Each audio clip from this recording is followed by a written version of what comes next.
Законот за исплата на плати за работниците заглавен во собранието. Платите за февруари и март кои ги субвенционира државата остануваат во заложништво на инаетот на политичарите, кои наместо подитно да ги изгласаат законите намерно го кочат парламентот. По неколку дена молк од собранието, спикерот Талат Џафери рече дека законот за финансиска поддршка на фирмите за исплата на плати е закажан за 23 март. Во прашање бил деловникот за работа, кој има рокови за доставување на предлог закони.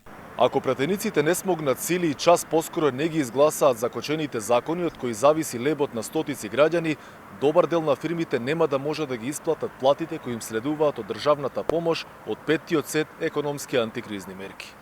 10 од вкупно 29 мерки опфатени во петтиот сет економски мерки ќе треба да бидат преточени во законски решенија и изгласани од пратениците за да бидат достапни за стопанството. Досега владата до законодавниот дом испратила само еден предлог закон и тоа за финансиска поддршка за исплата на плати за февруари и март како приоритетна мерка за компаниите. Власта е оптимист дека мерките ќе бидат навремено донесени од парламентот, иако последниве недели собранието мака мачи да обезбеди кворум поради отсуство на пратениците. Од друга страна синдикатите, стопанските комори и работодавачите со душа ја чекаат државната помош, зашто секое доцнење се одразува негативно на економијата која и онака е на стаклени нозе.